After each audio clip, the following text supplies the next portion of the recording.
जय हिंद दोस्तों, स्वागत है आप सभी का आपके अपने चैनल सिलेक्शन मेंटर पे। अब हम लोग अपनी परीक्षा की तैयारियों में अंतिम दिनों पर बिल्कुल चल रहे हैं। आज आप लोगों के लिए कितनी 7 तारीख हो गई है। 7 दिन समझो और बचे हैं। 8वें दिन जो है आप लोग परीक्षा दे रहे होंगे।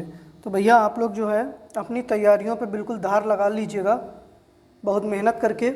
फिर हम लोग जो है, क्योंकि रिजल्ट इस बार जो है बहुत अच्छा लेकर आना है। देखिए, सबसे पहले तो आप लोग वीडियो को शेयर कर दीजिएगा और वीडियो को लाइक कर दीजिएगा। जितने भी मित्र देख रहे हैं, सबसे पहले तो वीडियो को शेयर और वीडियो को लाइक कर दीजिएगा। फिर हम लोग अपनी क्लास को जो है शुरू करते हैं। आप लोग बताइएगा अगर आप लोग तैयार हैं तो फिर हम लोग क्लास को जो है वो शुरू करते हैं। चलिए बताइएगा जल्दी से। चलिए शुरू करते हैं पहली क्लास। पहला प्रश्न है कि गंगा को राष्ट्रीय नदी कब घोषित किया गया। गंगा हमारी क्या है, राष्ट्रीय नदी है। तो इसको राष्ट्रीय नदी घोषित कब किया गया, जल्दी से बताइएगा। सही आंसर आप लोगों का क्या होना चाहिए।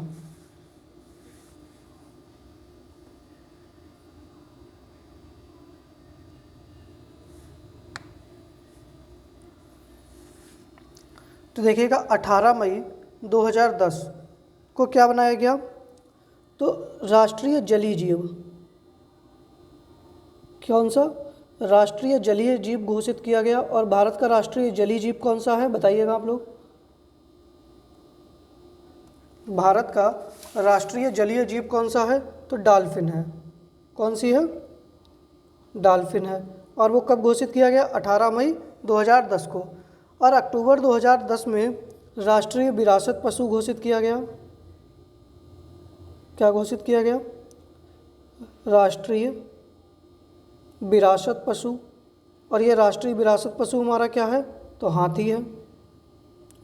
और 4 नवंबर 2008 को, ठीक है, हमारा जो राष्ट्रीय नदी है इसको राष्ट्रीय नदी घोषित किया गया। तो सही आंसर आप लोगों का क्या हो जाएगा, सी ऑप्शन सही हो जाएगा। और 22 मार्च 1957 को हमारे संविधान में क्या हुआ, राष्ट्रीय पंचांग के रूप, राष्ट्रीय पंचांग। और राष्ट्रीय पंचांग क्या है हमारा, शक संवत। कौन सा है, शक संवत अपनाया गया। शक संवत की डेट कितनी है, जल्दी से बताइएगा। तो 78 ईसा, 78 ईस्वी, ठीक है। 78 ईस्वी जो है वो हमारा शक संवत की डेट है, ठीक है। चलिए,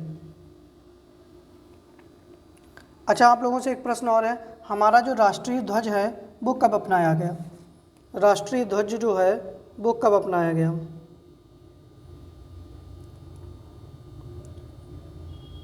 तो राष्ट्रीय ध्वज कब अपनाया गया, तो 22 अगस्त 1947, सॉरी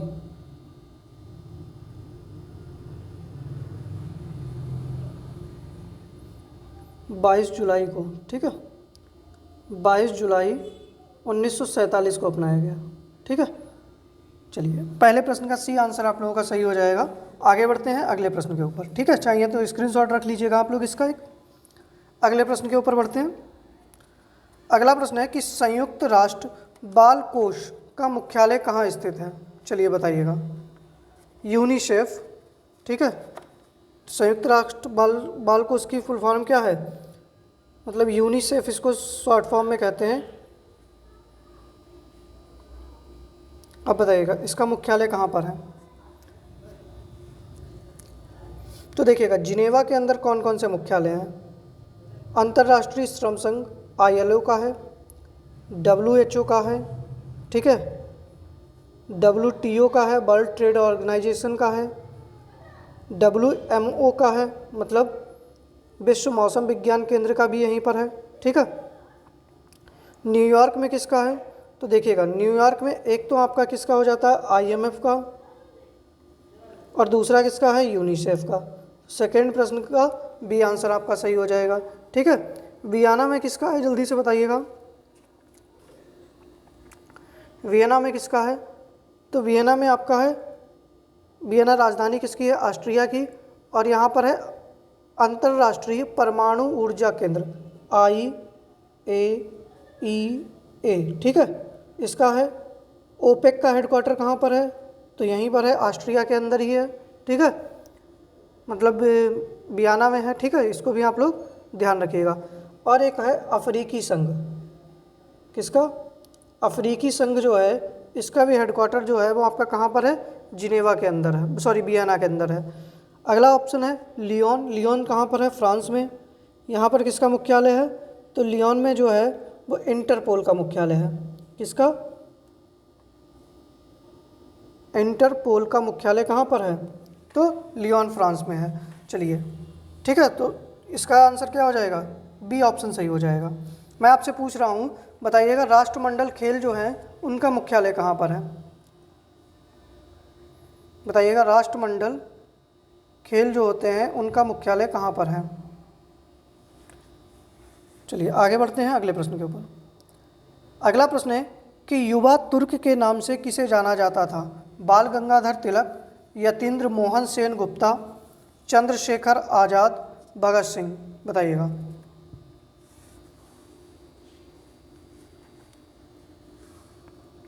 तो सही आंसर आप लोगों का क्या होना चाहिए? देखिएगा, बाल गंगाधर तिलक को क्या कहते थे? लोकमान्य। क्या कहा जाता था? लोकमान्य।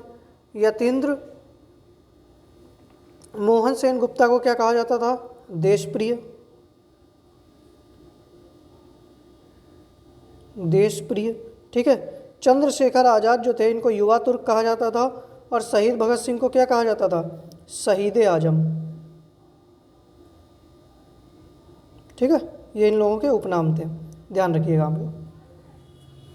तो तीसरे प्रश्न का सी आंसर आप लोगों के लिए बिल्कुल सही हो जाएगा। ठीक है, चलिए एक मेरा प्रश्न है आप लोगों से कि दीनबंधु किसको कहा जाता था? दीनबंधु किसको कहा जाता था? हाँ, राष्ट्रमंडल खेल का मुख्यालय कहाँ पर है? तो लंदन के अंदर स्थित है। ठीक है, दीनबंधु किसे कहा जाता है? जल्दी से बताइएगा। तो दीनबंधु के नाम से कौन फेमस है? C.F. एंड्रयूज।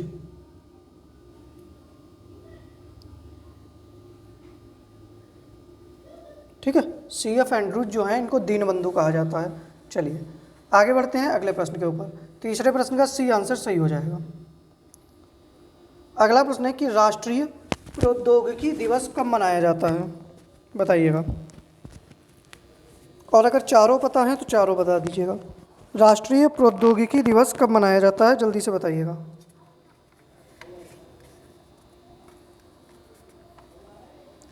देखिएगा 8 मार्च को हम लोग क्या मनाते हैं? तो अंतर्राष्ट्रीय महिला दिवस मनाते हैं।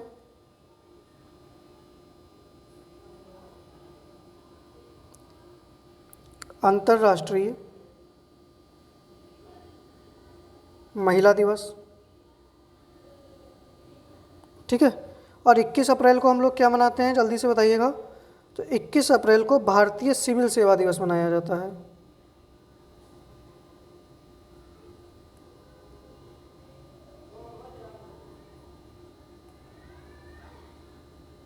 भारतीय सिविल सेवा दिवस मनाया जाता है।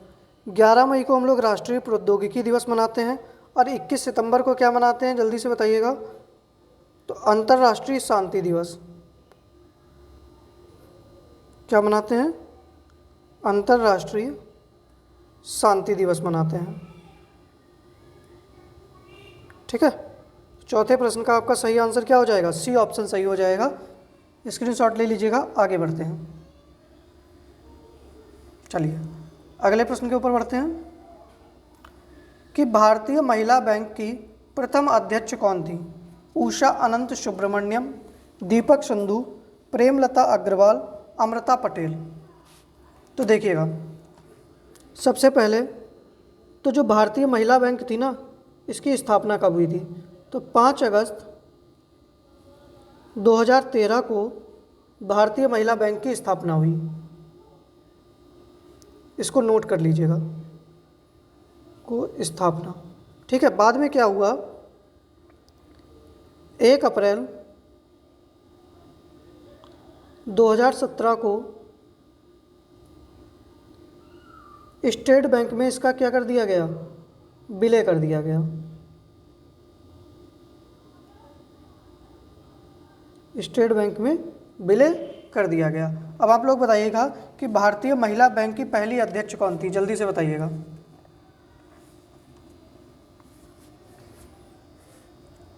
चलिए इसका स्क्रीनशॉट ले लीजिएगा, फिर हम लोग आगे बढ़ते हैं इसी में। चलिए अमृता पटेल कौन थी, चलिए बताइएगा। तो अमृता पटेल जो थी नॉर्मन बोरलॉग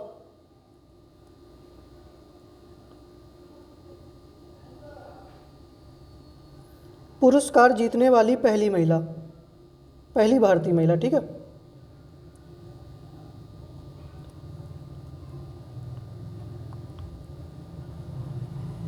पहली भारतीय महिला, ठीक है, ध्यान रखिएगा। प्रेमलता अग्रवाल कौन थी, जल्दी से बताइएगा। तो प्रेमलता अग्रवाल जो थी 7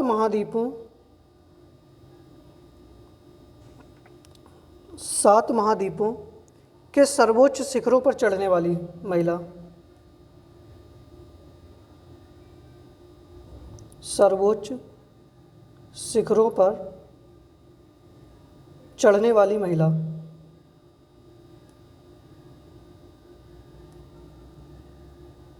ठीक है। दीपक संधू कौन थी, जल्दी से बताइएगा।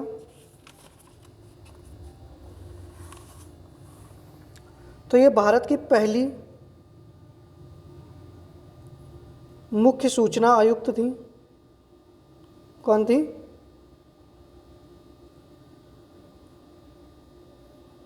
मुख्य सूचना आयुक्त थी। और उषा अनंत सुब्रमण्यम जो थी वो भारतीय महिला बैंक की पहली अध्यक्ष थी। ठीक है, तो 5वें प्रश्न का ए आंसर सही हो जाएगा आप लोगों का।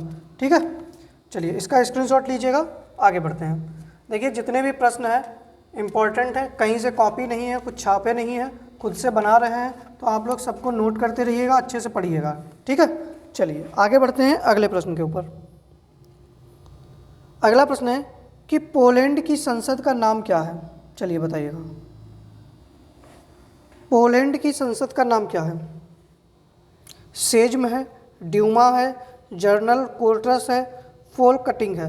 देखिए मैंने भारत के पड़ोसी देशों की तो आप लोगों को संसद करा दी है, अब हो सकता है कि कहीं और की भी संसद पूछ सकता है, क्योंकि भाई देश, राजधानियाँ, मुद्रा, संसद कुछ भी पूछ सकता है ना। तो देखिएगा, बताइएगा, देखिएगा फोल कटिंग जो है वो किसकी है? डेनमार्क की। किसकी है? डेनमार्क की है। और डेनमार्क की राजधानी आप लोग लिखिएगा। जनरल कोर्टस किसकी है? तो जनरल कोर्टस जो है वो स्पेन की है। देखिए मैं चारों देश बता रहा हूँ और चारों देशों की राजधानी आप लोगों को लिखते जाना है। ड्यूमा का किसकी है? तो ड्यूमा जो है वो रूस की है। किसकी है? रूस की है। और पोलैंड, तो पोलैंड की कौन सी है? सेज्म है। ठीक है, चलिए चारों देशों की राजधानी बताइएगा आप लोग। तो पोलैंड की राजधानी क्या है? डेनमार्क की पहले बताइएगा। तो कोपेनहेगन। कौन सी है? कोपेनहेगन। स्पेन की मैड्रिड। रूस की मॉस्को। और पोलैंड की वारसा।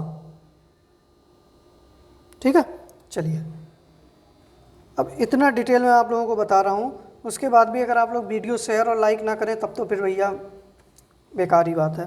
ठीक है, चलिए आगे बढ़ते हैं अगले प्रश्न के ऊपर। तो छठे प्रश्न का तो ए आंसर आप लोगों का सही हो जाएगा,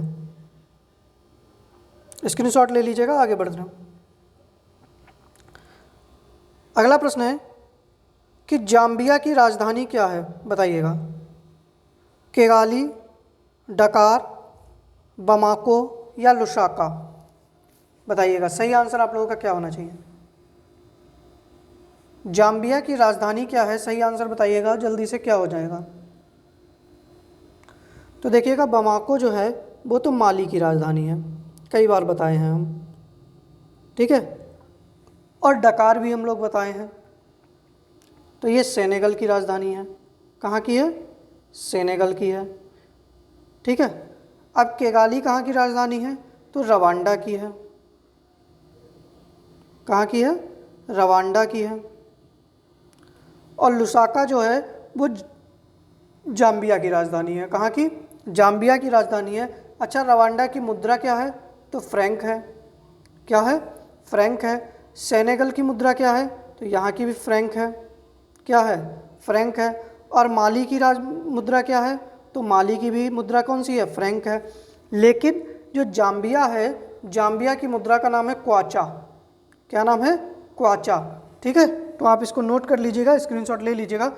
तो इस प्रश्न का सही आंसर आप लोगों का डी ऑप्शन सही हो जाएगा। ठीक है, क्या हो जाएगा, डी ऑप्शन सही हो जाएगा कि जाम्बिया की राजधानी जो है वो क्या है, तो क्वाचा है। चलिए अगले प्रश्न के ऊपर बढ़ते हैं। अगला प्रश्न है कि पोलियो का टीका किसने खोजा, बताइएगा। Alexander Fleming, Jonas Salk, Ronald Ross, Edward Jenner. बताइएगा सही आंसर क्या होना चाहिए।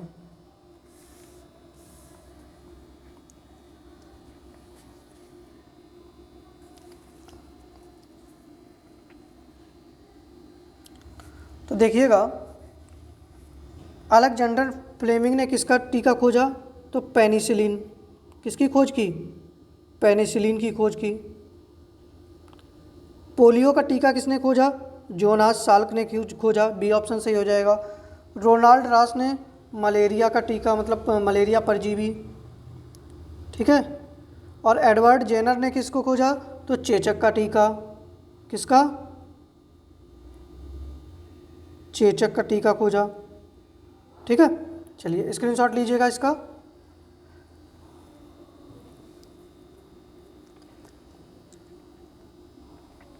चलिए आप लोग बताइएगा, इंसुलिन की खोज किसने की।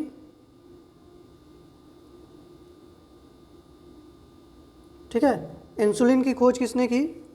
इसके साथ में ही आप लोगों से मैं पूछ रहा हूँ कि जेनेटिक कोड किसने दिया था। ये दोनों चीज़ें प्रश्न जो हैं वो आप लोगों के होमवर्क हैं। ठीक है, चलिए आगे बढ़ते हैं अगले प्रश्न के ऊपर। तो 8वें प्रश्न का बी आंसर सही हो जाएगा। 9वां प्रश्न है कि रेशम कीट की किस अवस्था से रेशम प्राप्त किया जाता है। तो सबसे पहले बता दीजिएगा, जो रेशम कीट पालन होता है उसको क्या कहा जाता है। शहतूत के पेड़ पर रेशम कीट पालन को विज्ञान की किस शाखा में क्या कहा जाता है, चलिए बताइएगा। तो रेशम कीट की किस अवस्था से रेशम प्राप्त किया जाता है, सही आंसर आप लोगों का क्या होना चाहिए, जल्दी से बताइएगा।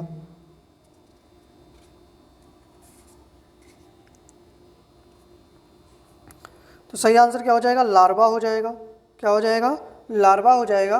और रेशम कीट पालन को क्या कहते हैं, तो ये आप लोगों के लिए प्रश्न है, जल्दी से आप लोग कमेंट बॉक्स में उत्तर करिएगा। चलिए आगे बढ़ते हैं अगले प्रश्न के ऊपर। तो 9वें प्रश्न का ए आंसर सही हो जाएगा। ये देखिएगा, साफ तौलिया लिखा है। ठीक है, साफ तौलिया शरीर से पानी जल्दी सोख लेता है, क्यों। पृष्ठ तनाव के कारण, केशिकत्व के कारण, शयानता के कारण, या इनमें से सभी। बताइएगा। जो साफ तौलिया है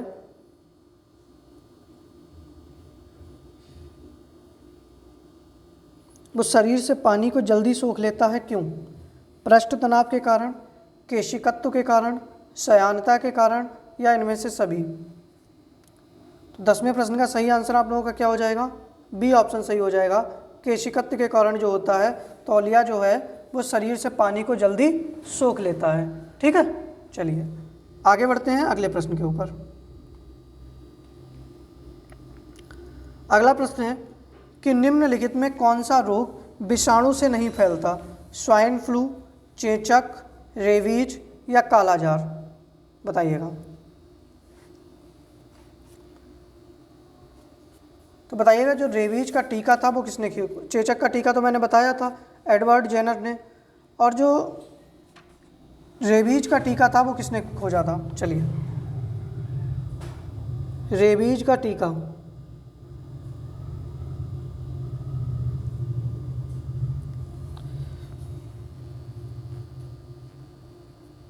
तो देखिएगा, स्वाइन फ्लू जो होता है वो किससे फैलता है, H1N1 वायरस से। ठीक है, विषाणु से। इसको आप लोग ध्यान रखिएगा। तो ये तो विषाणु जनित रोग हो गया। चेचक बताइएगा। तो चेचक कैसा रोग है, एक विषाणु वाला है। कैसा है, विषाणु है। रेबीज भी कैसा है, एक विषाणु है। ठीक है। लेकिन काला जार जो होता है ये किसके द्वारा फैलता है? तो प्रोटोजोआ के द्वारा। किसके द्वारा? प्रोटोजोआ के द्वारा फैलता है काला जार। ठीक है। और काला जार जो जिस परजीवी से फैलता है उसका नाम क्या है? तो लेशमेनिया। ठीक है, लेशमेनिया नाम का एक परजीवी होता है, इससे ये फैलता है। ठीक है, ध्यान रखिएगा आप लोग। तो सही आंसर क्या हो जाएगा? डी ऑप्शन सही हो जाएगा। मैंने पूछा रेबीज का टीका किसने खोजा था? तो लुई पास्चर ने। किसने? लुई पास्चर के द्वारा खोजा गया था। चलिए आगे बढ़ते हैं अगले प्रश्न के ऊपर।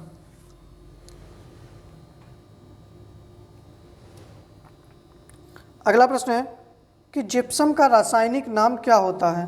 Calcium sulphate dihydrate, deuterium oxide, nitrous oxide या कैल्शियम ऑक्साइड? चलिए बताइएगा, सही आंसर आप लोगों का क्या होना चाहिए? जिप्सम का रासायनिक नाम क्या होता है?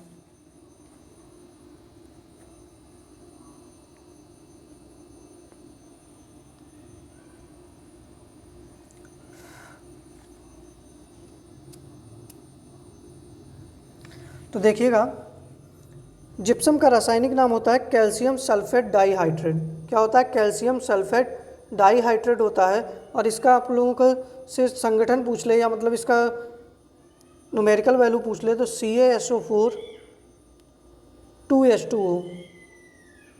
ठीक है, CaSO4 2H2O।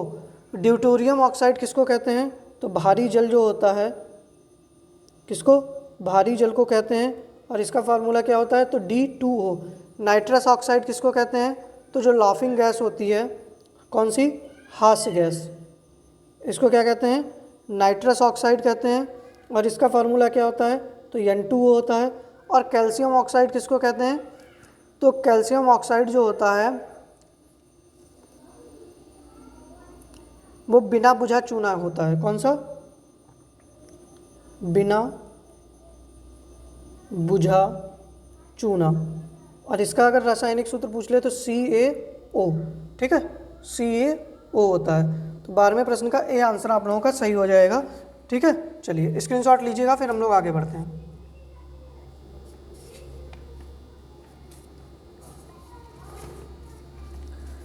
अगला प्रश्न है कि कागज के बर्तन को पैक करने से पहले, देखो बहु लिख दिया हमने, बहुत दिमाग में बहु चलती है, बहु नहीं है,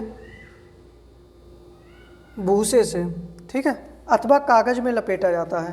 ध्यान दीजिएगा कि कागज के बर्तन को पैक करने से पहले, अखिलेश अपनी हरकतें बंद कर दो, तुम्हारे चक्कर में बहु लिख देते हैं, तुम्हारा नाम आ जाता है कि तुम्हें बहुटिया चाहिए है पहले। ठीक है, तो कागज के बर्तन को पैक करने से पहले भूसे अथवा कागज में लपेटा जाता है, क्यों? चलिए बताइएगा।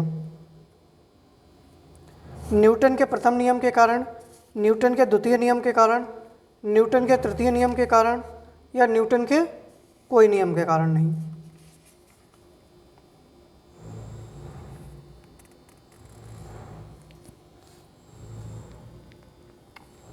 तो देखिए, न्यूटन के प्रथम नियम को ही क्या कहा जाता है? जड़त्व का नियम कहा जाता है। ठीक है, तो देखो, कागज के बर्तन को पैक करने से पहले अगर भूसे अथवा कागज से क्यों लपेटा जाता है? न्यूटन के द्वितीय नियम के कारण। किसके? न्यूटन का जो द्वितीय नियम होता है उसके कारण। तृतीय नियम को क्या कहते हैं? क्रिया प्रतिक्रिया का नियम कहते हैं। किसका? क्रिया प्रतिक्रिया का नियम कहते हैं। ये भी आप लोग नाम ध्यान रखिएगा। देखिए, न्यूटन के प्रथम नियम में क्या आएगा? जैसे कोई रेलगाड़ी या बस चल रही है, तो उससे अगर आप नीचे छलांग लगाएंगे तो आप हमेशा किधर जाएंगे?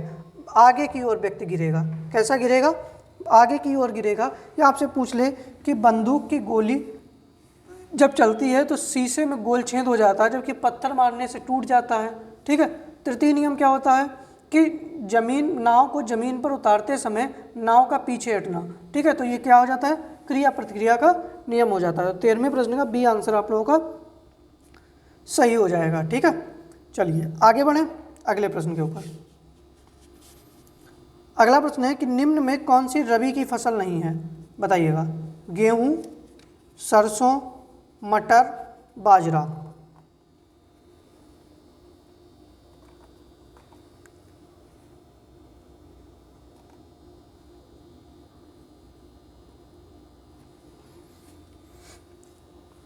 तो देख लीजिएगा, रबी की फसलें कौन सी हैं? गेहूँ है, सरसों है, मटर है, ठीक है। और कौन सी होती है? चना होती है, तोरिया होती है, ये सब किस में आती हैं? रबी में। लेकिन बाजरा जो है ये कैसी है? खरीफ की फसल है। कैसी है? खरीफ की फसल है। खरीफ में और क्या आ जाएगा? धान आ जाएगा, ज्वार आ जाएगा, मक्का आ जाएगा, ठीक है, सोयाबीन, अरहर, ये सब किस में है? तो आपकी खरीफ की फसलें हैं, ठीक है। तो 14वें प्रश्न का डी आंसर आप लोगों का सही हो जाएगा, ठीक है। चलिए अगले प्रश्न के ऊपर बढ़ते हैं। अगला प्रश्न है कि निम्नलिखित में कौन सुमेलित नहीं है? बताइएगा। रंगराजन समिति बजट एवं निवेश से संबंधित है, राजा चलैया समिति कर सुधार से संबंधित है, केलकर समिति प्रत्यक्ष एवं अप्रत्यक्ष कर से संबंधित है, और मालेगाम समिति, गांव है, ठीक है, गांव लिख गया है, मालेगाम समिति या लघु बचत सुधार से संबंधित है। चलिए बताइएगा सही आंसर आप लोगों का क्या हो जाएगा। तो देखिएगा, रंगराजन समिति जो है वो बचत एवं निवेश से संबंधित है, ठीक है। राजा चलैया समिति कर सुधार से संबंधित है, केलकर समिति प्रत्यक्ष एवं अप्रत्यक्ष कर से संबंधित है, लेकिन मालेगाम समिति जो है वो लघु एवं बचत कर से संबंधित नहीं है। या किससे संबंधित है? तो पब्लिक इशू से। किससे? पब्लिक इशू, जिसको हम क्या कहते हैं? सार्वजनिक निर्गत।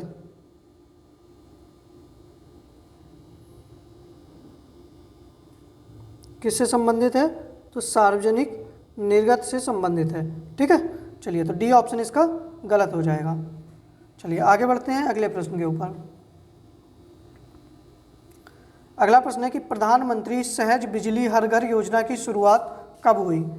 तो देखिएगा, हर घर बिजली पहुंचाने के लक्ष्य रखने के लिए प्रधानमंत्री सहज बिजली घर योजना की शुरुआत हुई थी। किस वर्ष शुरू हुई थी ये?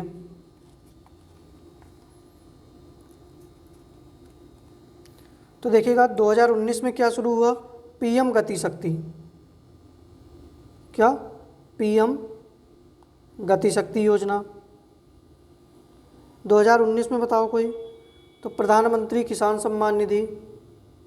कौन सी? किसान सम्मान निधि। और कहाँ से शुरू हुई? तो गोरखपुर से। 2015 में कौन सी शुरू हुई? तो बहुत सारी शुरू हुई थी। Digital India.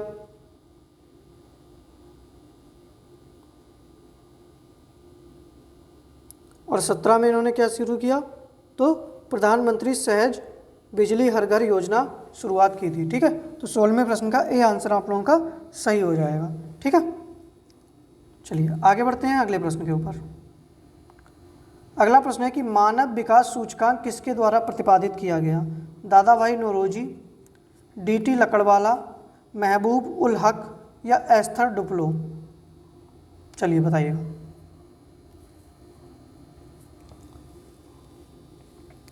तो दादा भाई नौरोजी ने क्या किया? भारत में सर्वप्रथम राष्ट्रीय आय का अनुमान लगाया।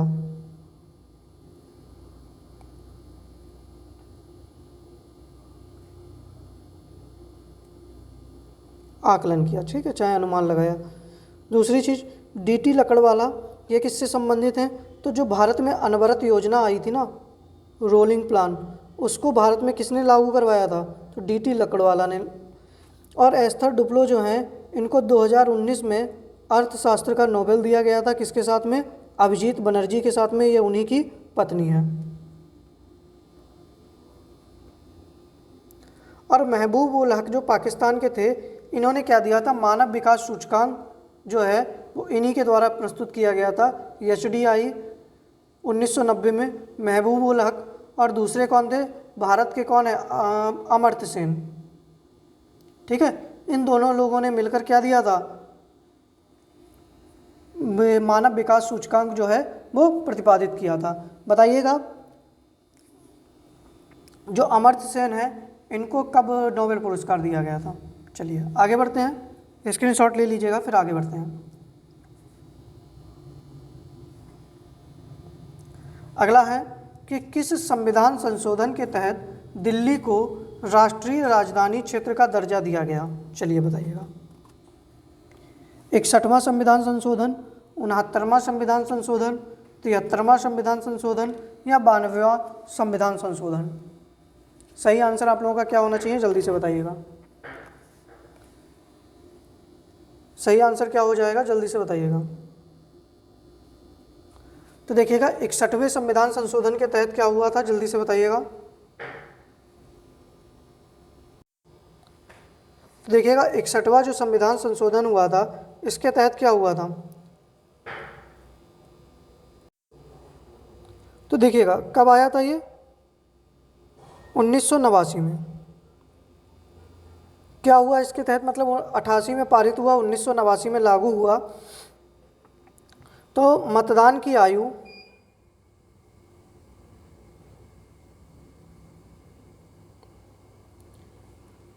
21 से घटाकर कितनी कर दी गई? 18 कर दी गई। और 69वां संविधान संशोधन जो था, इसके तहत क्या हुआ? दिल्ली को राष्ट्रीय राजधानी क्षेत्र घोषित किया गया था। और ये कब आया था? तो 1991 में। कब आया था? 1991 में। 73वां संविधान संशोधन 1992 में हुआ और इसमें क्या हुआ? पंचायती राज। क्या आया? पंचायती राज को संवैधानिक दर्जा। और जो 92वें संविधान संशोधन था, ये कब हुआ? तो 2003 में हुआ और इसमें क्या हुआ? 4 भाषाएं जोड़ी गईं। 8वीं अनुसूची में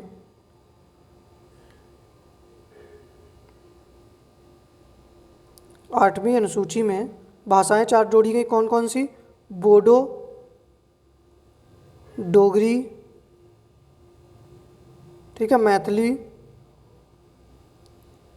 और संथाली। ठीक है, ध्यान दीजिएगा। सही आंसर 18वें प्रश्न का क्या हो जाएगा? बी ऑप्शन आप लोगों का सही हो जाएगा। ठीक है, चलिए आगे बढ़ते हैं अगले प्रश्न के ऊपर। स्क्रीनशॉट लेना है तो ले लीजिएगा। अगला है, निम्नलिखित में कौन सा कथन सही नहीं है? लक्षद्वीप की राजधानी कावारत्ती है, सालसेट द्वीप असम में स्थित है, अंडमान द्वीप समूह का सर्वोच्च शिखर सैडल पीक है, या इनमें से सभी? बताइएगा, सही आंसर क्या हो जाएगा?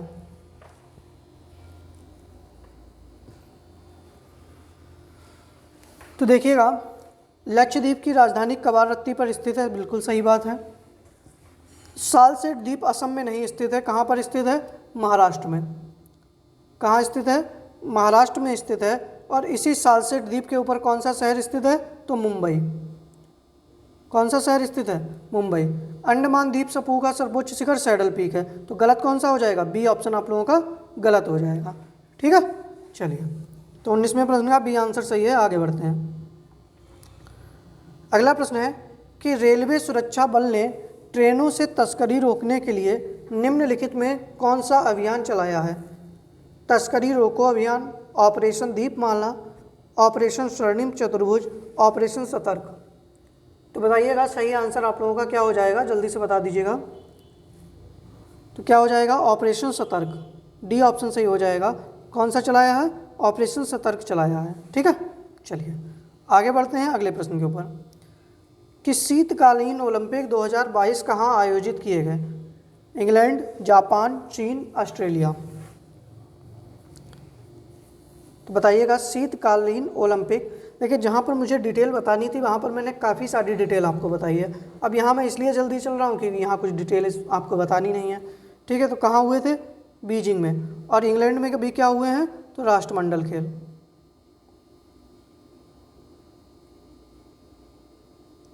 ठीक है, चलिए आगे बढ़ते हैं अगले प्रश्न के ऊपर कि पंजाब में नरेंद्र मोदी की सुरक्षा में चूक, ठीक है, के मामले में गठित समिति की अध्यक्षता कौन करेगा?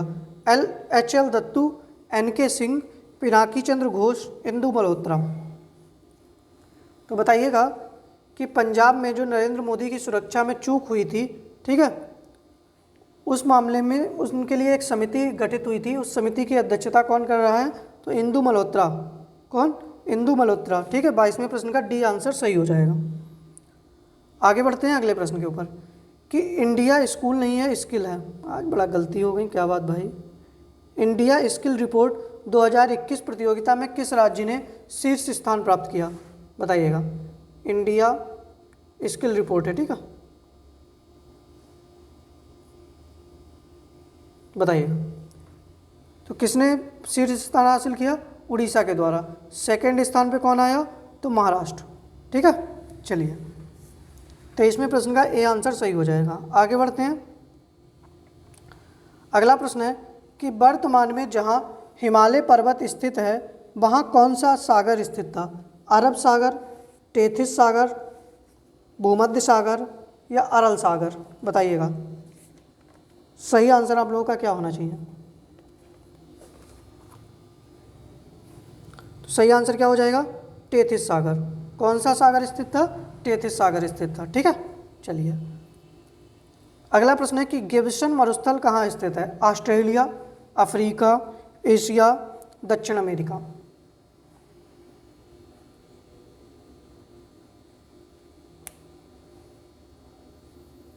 तो कहाँ पर स्थित है, ऑस्ट्रेलिया में, ठीक है। गिब्सन मरुस्थल जो है वो ऑस्ट्रेलिया के अंदर स्थित है। चलिए अगले प्रश्न के ऊपर बढ़ते हैं।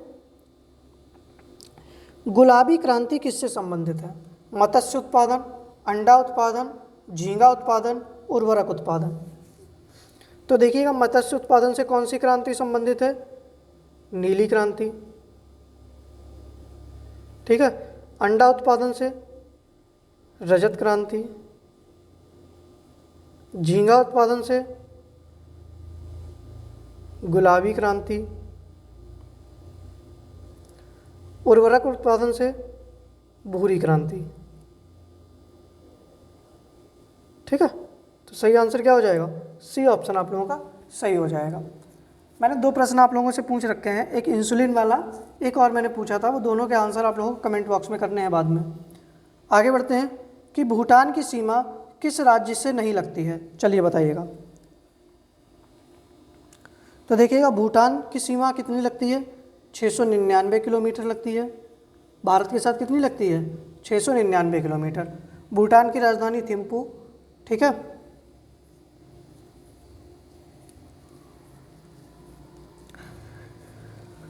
तो भूटान जो है वो 4 राज्यों के साथ सीमा लगाता है, असम, अरुणाचल प्रदेश, सिक्किम और पश्चिम बंगाल। मणिपुर के साथ सीमा नहीं लगाता है। तो डी ऑप्शन आप लोगों का सही हो जाएगा, मणिपुर के साथ में सीमा नहीं लगाता है, ठीक है। मणिपुर की सीमा किस राज्य के साथ लगती है, चलिए बता दीजिएगा। मणिपुर एकमात्र अंतर्राष्ट्रीय राज्य के साथ सीमा लगाता है, तो वो राज्य कौन सा है, म्यांमार है, ठीक है। एकमात्र अंतर्राष्ट्रीय सीमा जो है वो म्यांमार जो है मणिपुर के साथ लगाता है, ठीक है। म्यांमार की सीमा कितने राज्यों से लगती है, तो 4, मणिपुर, मिजोरम, अरुणाचल प्रदेश, नागालैंड और नागालैंड, इसको भी ध्यान रखिएगा। अगला प्रश्न है कि 2021 में सरस्वती सम्मान से सम्मानित राम दरत मिश्रा उत्तर प्रदेश के किस जिले के निवासी हैं, चलिए बताइएगा। गोरखपुर, मैनपुरी, इटावा, बनारस। अब पुरस्कार का पुरस्कार हो गया, यूपी का यूपी हो गया, ठीक है, और करंट का करंट हो गया। एक ही प्रश्न में 3 चीज़ें आपको देखने को मिल सकती हैं। तो देखिएगा 2021 का जो सरस्वती सम्मान था वो किसको मिला, रामदरत मिश्रा को, और शायद इनकी पुस्तक थी मैं तो यहाँ हूँ,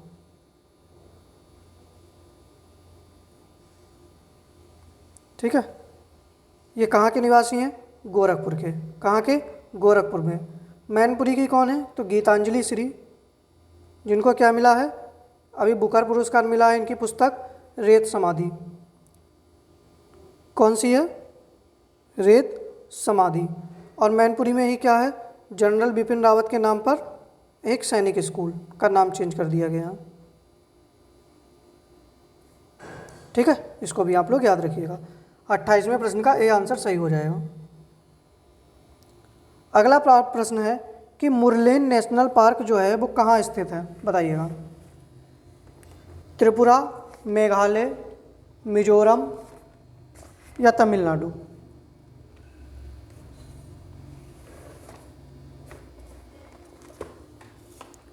तो देखिएगा तमिलनाडु में कौन सा स्थित है? तो मुकुर्ती। कौन सा है? मुखर्ती नेशनल पार्क कहाँ पर है? तो तमिलनाडु के अंदर है। और यहाँ पर कौन सा है? तो अन्नामलाई है। कौन सा है? अन्नामलाई है। यहीं पर क्या है? सत्यमंगलम टाइगर रिजर्व है।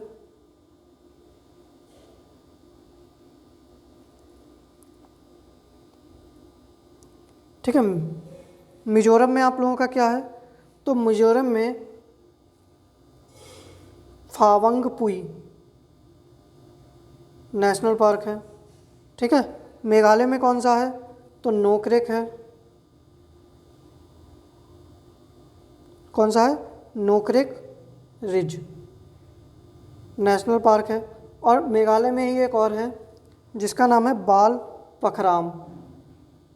कौन सा है? बाल पखराम। ठीक है। और त्रिपुरा में कौन सा है? तो क्लाउडेड तेंदुआ है। कौन सा है? क्लाउडेड तेंदुआ नेशनल पार्क है। और ये मुरलेन जो है वो कहाँ पर है? तो मिजोरम के अंदर है। कहाँ पर है? मिजोरम के अंदर है। तो 29वें प्रश्न का सी आंसर आप लोगों का सही हो जाएगा। ठीक है। अगले प्रश्न के ऊपर बढ़ते हैं जल्दी से कि अटल ब्रिज किस नदी पर बनाया गया है?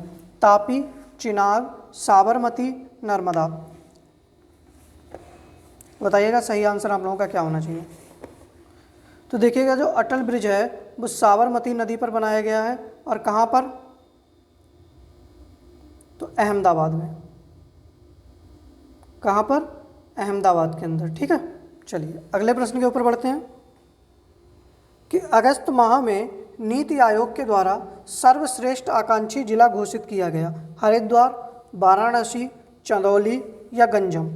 तो देखिए गंजम क्या घोषित किया गया? उड़ीसा का बाल विवाह मुक्त।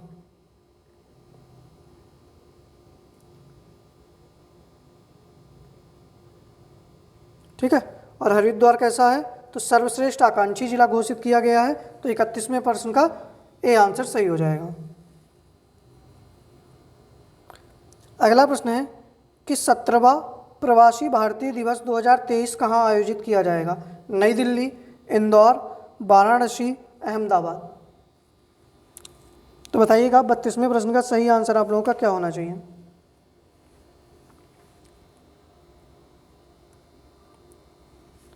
तो देखिएगा कहाँ पर आयोजित किया जाएगा? इंदौर में। कहाँ पर? इंदौर में। और 2021 में कहाँ आयोजित किया गया था? वर्चुअल माध्यम से नई दिल्ली के अंदर। ठीक है, ध्यान रखिएगा आप लोग। तो 32वें प्रश्न का बी आंसर सही हो जाएगा। अगला प्रश्न है कि वैश्विक स्वास्थ्य सुरक्षा सूचकांक में भारत का कौन सा स्थान है? 140वां, 66, 91 या 85। तो कौन सा स्थान है? 66वां स्थान है। ठीक है। 33वें प्रश्न का बी आंसर सही हो जाएगा।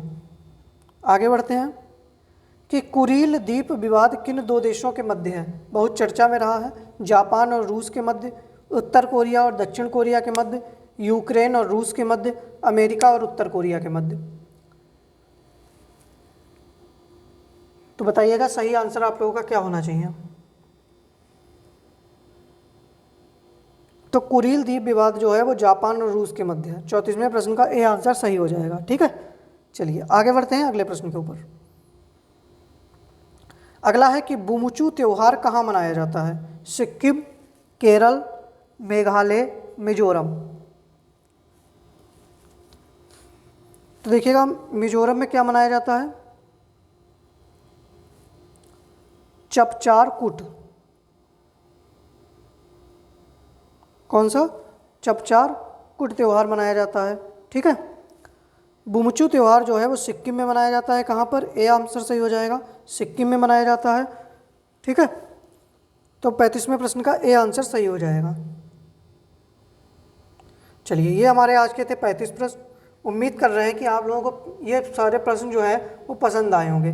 अब एक बार आप लोग कमेंट बॉक्स में बताइएगा कितने प्रश्न जो थे आप लोगों को नए लगे या आप लोगों के लिए कितने प्रश्न जो थे वो इम्पोर्टेंट थे। ठीक है। चलिए एक मेरा प्रश्न है आप लोगों से होमवर्क, जब वीडियो खत्म हो जाए उसके बाद में कमेंट बॉक्स में बताना कि धोलेरा अंतर्राष्ट्रीय हवाई अड्डा कहाँ है।